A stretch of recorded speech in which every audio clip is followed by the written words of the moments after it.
Бауыр ең үлкен ас қорыту безі. Омыртқасыз жануарларда бауыр ас қорыту және қоректі сіңіру процестеріне қатысады. Сондай-ақ онда май, көмірсу жиналады. Омыртқасыздардың бауырын кейде бауыр ұйқы безі деп те атайды. Себебі ол омыртқалы жануарлар мен адамның ұйқы безі бөлінетін затқа ұқсас зат. Бездердің бөліп шығаратын затын шығарады. Омыртқалы жануарлар мен адамда бауыр күрделі орган.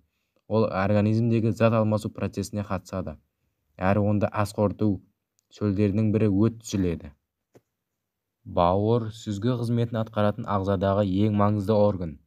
Ол өніммен бірге тағамдық жолға түсетін зиянды заттар мен токсиндердің ағзасын тазартады. Ас қорыту жолына тамақпен және дәрі-дәрмекпен енетін бауырды үнемі тазалау маңызды.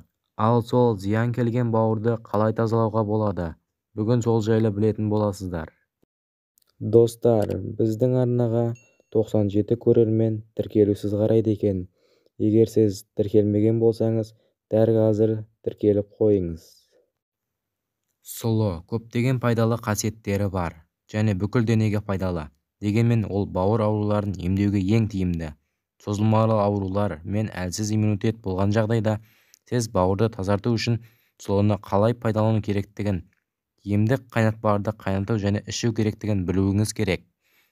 Бұл өнімде қолданылатын көптеген дәстүрлі медицина рецепттері бар. Олар бездің қалыпты жұмысын қалпына келтіруге ғана емес, сонымен қатар дененің жалпы жағдайын нығайтуға көмектеседі. Олардың көмегімен сіз ең маңызды органның ауыр ауруларын тез және ауыртпалықсыз емдей аласыз. Бауыр адам ағзасындағы ең бір маңызды орган екенін білесіздер. Ол үшін гепатит А, Б және С цирроздары аса қауіпті. Сондықтан бауырға күтім жасап, тазалап тұру керек. Оның ең бір оңай жолы мейізбен су арқылы тазалау. Алдымен ол үшін сапалы қара мейізді таңдап аламыз. Сырлы ыдысқа 3 стақан су мен 1 шынаяқ мейізді саламыз. Содан кейін 2 минут қайнатып, 24 сағат тұндырып қоямыз. Келесі күннен бастап 1 шынаяқтан ішіп жүріңіз. Оның ыстық және салқын күйінде де ішуге болады. Мүмкіндік болса 1 апта ішкен абзал.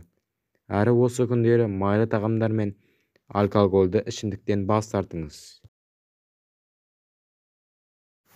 Салауатты, саулықты өмір сүру салтының символы ретінде белгілі кепкен жемістерді алуларға тосқауыл болып табылады.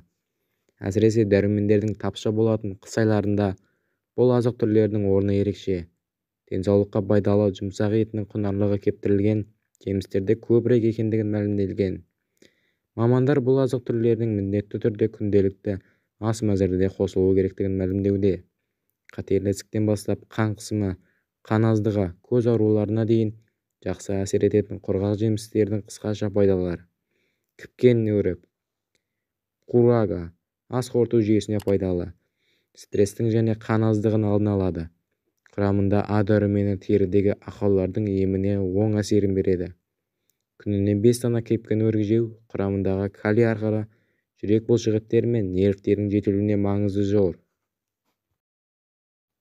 Бүйрек, бауыр ауырған кезде күніне 1 стакан шырынын ішу керек. Шырынын, яғни сөлін жаңа пайдаланған күйінде ғана ішеді. Өйткені үйде сақталуы қиын. Асқабақта минералды тұздар мен дәрумендерге бай. Асқабақ дәнегінің құрамында ақуыздар, омега-3, қанықтырылмаған май, қышқылдары, селен, магний, мырыш, С, В тобының дәрумендері де жеткілікті. Суды жеткілікті мөлшерде пайдаланған жағдайда ағзадан тұздар мен токсиндер шығарылады. Сондықтан жұқпалы аурулар мен улану кезінде көбірек ауыз суын ішу ұсынылады. Терінің сұлулығын сақтап қалу үшін үнемі таза су ішіңіз. Өйткені сусыз тері құрғап, өз серпімділігін жоғалтып, әжімдердің пайда болуына әкеліп соғады. Ғалымдардың айтуы бойынша, күн сайын көк шай ішу денсаулықты оңалтудың оңайлы тәсілі. Зерттеудің нәтижесі бойынша, көк шайды үнемі пайдалану қан құрамындағы холестеринді азайтып, жүйкені тыныштандырады. Сондай-ақ диабеттің дамуына тосқауыл қояды. Көк шайдың ең пайдалысы ағзадағы антиоксиданттарды жоятындығында. Алманың құрамында С, В1, В2, П, Е дәрумендері мен марганец, калий, кальций, фосфор, натрий, молибден, мырыш, барий микроэлементтері бар. Алмадағы темір қан айналым жүйесінде өте қажет. Сондай-ақ онда жасұнықтың өте көп бөлігі бар. Алма бауыр, бүйрек, асқазан, ішек жолдарының жұмыстарын жақсартады. Бет терісінің түсін жақсартып, жас әрі күтімді етіп көрсетеді. Холестерин мөлшерін азайтып, іш қатудың алдын алады. Диареяны емдеп, иммундық жүйені нығайтады. Достар, бұл видео пайдалы болса, арнаға тіркеліп, лайк басуды ұмытпаңыздар.